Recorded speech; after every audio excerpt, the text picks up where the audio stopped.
Shishunaga dynasty यानी शिशुनाग वंश के बारे में।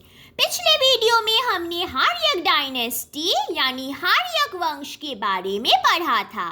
वहाँ हमने देखा उदयन का पुत्र नागदशक बने थे अंतिम शासक। उनको किसने मारा? शिशुनाग ने मारा और शिशुनाग नागदशक को मारने के बाद अपना खुद का वंश चालू किया। Shishunaga killed Nagadasaka and established Shishunaga dynasty. उन्होंने नागदशक को कैसे मारा? Stabbed to death यानी चाकू से उसका हत्या कर दिया।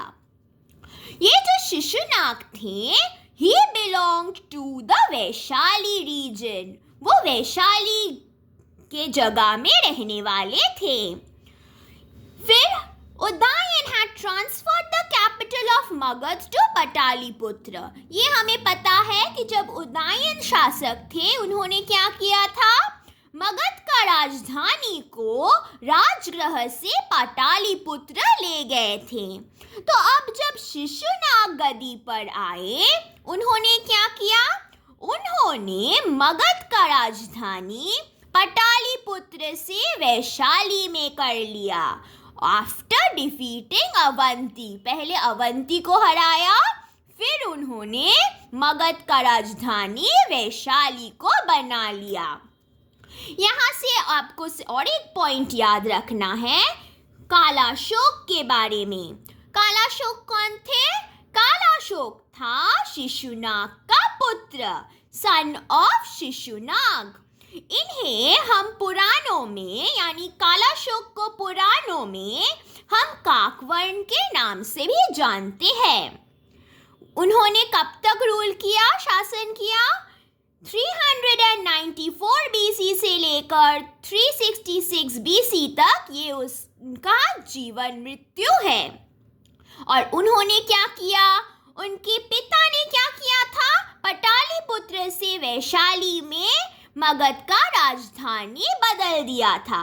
पर कालाशोक ने क्या किया?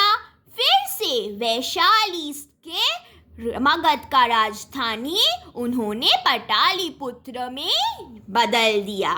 यानी उदयन ने मगध का राजधानी राजगृह से पाटलिपुत्र किया। फिर शिशुनाग जब गद्दी पर आए, उन्होंने पाटलिपुत्र से वैशाली में कर दिया। फिर जब कालाशोक गद्दी पर आए, उन्होंने फिर से वैशाली से पाटलिपुत्र में कर दिया मगध का राजधानी। और पाटलिपुत्र को हम कुसुमपुर के नाम से भी जानते हैं। और आपको ये भी याद रखना है, जब हम आपको बौद्ध धर्म पढ़ा रहे थे, तब हमने आपको कहा था वहाँ पे 4 संगति हुए थे।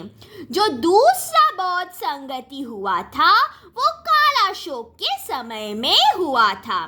तो शिशुनाग वंश के बारे में आपको इतना ही जानना है। इसके बाद हम पढ़ेंगे नंद वंश के बारे में। तो अगले वीडियो तक टाटा।